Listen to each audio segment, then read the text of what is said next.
What up, everybody? Welcome back to my YouTube channel. This is my new channel that I created just so I can make short stuff like this, like comparing stuff, like short little docu-series, in the sense of like where I just write out a script that takes me like 10 minutes and I can just tell you guys what I think about. Like, for example, what we're doing now, 2010 YouTube versus 2023. Also, if you guys like gaming content, if you like vlogging content, check out the links in the description below and you guys can go check them out. I stream, I game, I vlog. I'm always in front of a camera or behind the desk editing. So if you guys like this type of content, subscribe. If you like more gaming content, down below. And if you like more of a personal level, like where I'm walking out the camera and you can hear my family behind in the background, maybe downstairs, where I just record a lot of my family, hanging out with them and my friends, or just out about in the world, go check it out. And if you guys, like I said, if you guys like this video, consider subscribing, liking, commenting, and sharing. Let's get into it. 2010 YouTube versus 2023. What has changed? Let's talk about it. Equipment and production 2010. I wanted to bring this up because equipment back then was mainly for like movie studios and on-set stuff for like big movie productions. Now we have that at home. Your phones can shoot 8K at 24 to 30, or maybe, I don't know if they shoot 60 now. I haven't checked out the S23. iPhones have 24 megapixel camera in their phone with their video is legendary. So I'm just saying, like, those compared to what we had before, I shot it on a computer that I borrowed from school, and I used the webcam and I set up the camera around my house, aka the laptop, and I recorded me looking for my remote.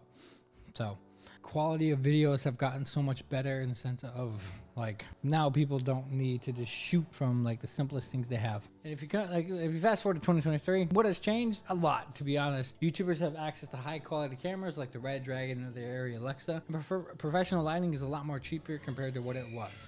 And advanced editing software, right at the fingertips, like what I'm using now. Final Cut Pro, sometimes I dive into Adobe Premiere.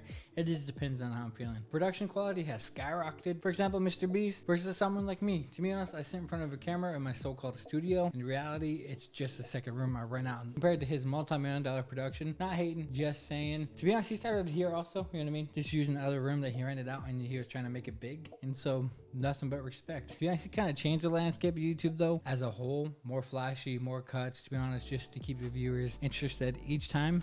Like his video, like keep the viewers interested. Each time his videos have gotten more and more expensive and has more and more things happening just to keep you interested, to crushing Lambos, to the most expensive yacht. To be honest, it's fun to watch. I'm not hating. I even watch it on a regular basis. So none but respect to Mr. Beast. But he did kind of change the landscape of YouTube. Opposite side of it, like a lot more stuff like editing, like CGI stuff, everything like that you can do pretty much at home. I'm learning Blender and Unreal Engine just to get better with stuff, make higher quality. I'm trying to make a game make a Native American game and also make a Native American cinematography like movie in that game where you like your actions and chooses like a game.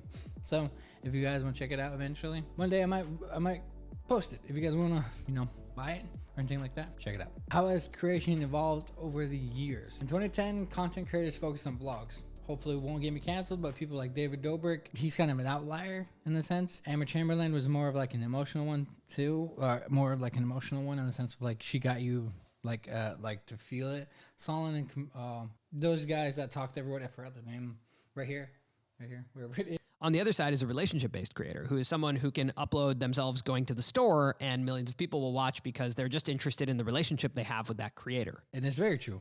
Like I watched a few of her videos. I never really followed her career for much, but I know that is very true. Channel I watched Let's Day. It was called Sam and Nico before. Now it's called The Corridor Crew. And those guys are like did more vlog based stuff and like they released a video every day for a while for like a whole year or some madness, but it was like a more of an emotional connection, you know what I mean? Vlogging was a lot cooler back then. But the dude who kind of created it was Casey Neistat. He just went to work, he would put the camera in place to act like he just got there. People, it was like more of like not a sitcom, but more of like a reality TV, but a lot better and more real in the sense because he got you interested with the time-lapse stuff, talking about his beam company, talking about like all the other stuff that he did. I mean, like I still follow his career. I think a lot of big YouTubers follow inspired by him. I think I remember hearing like Maddie Hapoya. To be honest, Peter McKinnon, like kind of, I think he said he inspired him too. I can't remember. Like he helped him out a lot in the sense of like got him to do it and like got him to get up off his ass. Like I want to make YouTube too. That dude grew hella fast. Shout out to Peter McKinnon, Casey Neistat, Maddie Hapoya. And to be honest, this is a random one, but a dude that changed like tech industry like tech YouTube industry, I guess. MKBHD, dude did a lot. You can look at the whole entire YouTube space, and you'll see a lot of knockoffs of MKBHD's, like slow pan, like going stuff. I'm not gonna get into more to it. Casey Neistat type of content. I think like the vlogging content, they used to compare that to, I don't know, they used to do challenges like the cinnamon challenge, and now they're doing Tide Pods.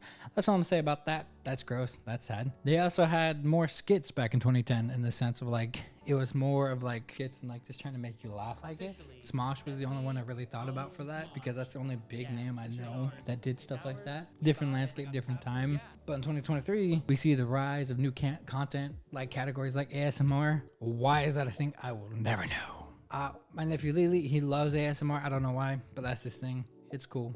He enjoys it. I can't hate it. If you know, gaming, another plug for my gaming channel, go check it out. Gaming channels like IGP, Schmitty, and to be honest, OGs of the YouTube game like Markiplier and Jacksepticeye, those guys have kind of evolved. Like, let's like quote unquote let's play, not IGP and Smitty, but like Markiplier and Jacksepticeye. Those are the guys that kind of started a lot of that gaming stuff. And then you got people like IGP and Schmitty who have no cameras, who have a big group of friends, and probably the reason we laugh at them because we feel like we're a part of their group. We feel like we're involved in them. Schmitty has Puffer, Blarg, Grizzy, like all these guys, and IGP has Icy, another one. I forgot his name, but I mainly watched last few years. I started watching IGP because of his old Isle videos he did with Icy. Those two were like the main ones I watched out of that. So, and then reaction content has become a lot more. I reacted on my channel to like Bradley Martin, him saying like the whole fighting stuff. He's 260. It's just crazy. But reaction videos, not like Sniper Wolf. I don't know how, and I'm not gonna say too much into that. Like all that stuff that's happening with her is crazy. How do you go outside another human being's house with a family and stuff and say let's talk in like a threatening manner? To she posted the dude's house, and like how more doxing can you be? And like people were like, oh, she tried to say like that's defamation of character. No, you're the one that kind of posted someone's house. And flip the script, if a dude did that, it would be kind of nuts. Homie, I'm watching now, Umpleville said that, and I agree with that. Crazy, and kind of nuts and sad. But yeah, that's what I think about that. Like, I think Sniper Wolf does some shit-ass reaction, and her whole content is because she's a chick, and she's quote-unquote beautiful, and dudes want to just watch her react to stuff, and to be honest, I see her in like 5 years making an OnlyFans. Because she's probably gonna get off of YouTube, because like her content has been getting more critiqued left and right, in the sense of like she just steals content, I think.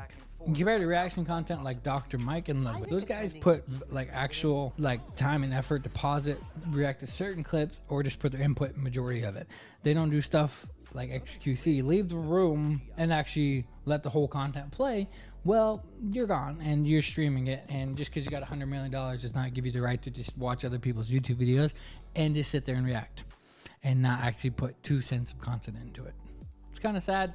Sniper Wolf and XQC, two of the most horrible like reaction content creators out there. Outlier Courage, I'm in between. He laughs, he jokes around, he makes little like remarks in between. He doesn't just straight up steal it. He's kind of in between. He doesn't always comment on it, but a lot of times you just react to like shorts and TikToks. To be honest, Jacksepticeye and Markiplier did some, I think they did Try Not to Laughs and also scary videos. But the thing is, like, you were just focused on their face too. And also Jack had like his own little camera, like he would pause it for certain things and like stop and just talk to you about it in a sense. So like all I can say is really the diversity of content has a wider range, and audience has a better, like in a sense, like more people, it's getting more saturated, yes, but also it's kind of like expanded so much, like there's a lot more room for other people and their individual desired content to be created. You know what I mean? We can talk about like monetization and revenue streams. How did YouTubers back in 2010 versus now make money? 2010 YouTubers primarily relied on ad revenue, I should say. And however, in 2023, creators have like multiple revenues, like partnerships, merchandise, sponsored, Patreon, crowdfunding, and like it has become a legit career path to make money. The hard part is like kind of blowing up in the sense of like getting more like videos and content out there. You know what I mean? and it's not hard. But the fact is, I don't know, I forgot that dude who made his whole channel AI. I'm like, how lazy. These videos are made completely using AI for not only the voice portion, but also the editing, thus pretty much automating his entire work. But soon this would breed a brand new problem for Kwebbelkop, which was him transitioning his main channel into AI as well, with this new virtual character. People hated this shit, and so then after months of getting clapped from every direction by his critics, Really, like, you made your whole channel AI. It's kind of trash, my opinion. YouTubers mainly interact with their audience through comments. However, in 2023, creators have a variety of platforms to engage with their fans, such as live chats, social media, and online communities, like Discord channels or Twitter, now known as X. But, you know, you got those. A lot of times, I have, like, the best way to interact with people on, like, people I follow, big names I like, and want to have, like, their opinion about something. A lot of times I'll tweet them or X them. The direct connection has fostered a stronger bond between creators and their audience, which makes us seem more human and relatable. True. I feel like one of my favorite content creators is Marshall Mine, UFC guy. I tweeted at him and I just straight up said, "Thank you for making content. It's a lot better than a lot of other people's," and so I think it's cool. Challenges and competition. With the growth of YouTube, what challenges have YouTubers faced? In 2010, there's relatively less competition. If you look back at the OGs of YouTube, Mark, Jack Pewds, David Dobrik, I guess, Casey Neistat was a big one, Emma Chamberlain, Corder, Drew Seidman, and much more, making it easier for newer creators to gain visibility. However, in 2023, the platform is saturated in content like Mr. Beast, the past few years blowing up like crazy, and Solomon, Kamir, whatever his name is, I forgot. These guys, Laserbeam, Ryan Trahan, and that one dude who makes thumbnails. Basically does everything like Mr. Beast, but just design stuff. Today, we're going to customize this $1 million pool. Or that weird JoJo Siwa. Those, yeah. Making it more challenging to stand out. YouTubers need to be creative, consistent, and adopt ever-changing algorithms and trends. Sure, we gotta follow the trends and everything like that and make it a lot better. Just like a lot of trends, like it's like TikTok in the sense of like the For You page, what's like up on the For You page of YouTube. Finally, how has being a YouTuber evolved in terms of impact and influence? In 2010, YouTube was seen as an entertainment platform, but in 2023, YouTubers have become influential figures, shaping opinions and even impacting social and political decisions. To be honest, like when you talk about like in political stuff and like anything that has to do with the news, I think of Philip DeFranco. I watch a lot of his stuff. I've always have, and like I think his content is really good. He does research a lot more, and in the sense of like he really likes to make his content. Their reach and influence have grown tremendously, making them powerful voices in society. True. Yeah, our voices on YouTube have grown tremendously. When you got a person again like MKBHD, who's a big tech person, when he says something's not good, a lot of people won't buy it. Like a person like Mr. Beast, like endorses a brand of some type, this or that. They're good. You know what I mean? Like a lot more people will do it.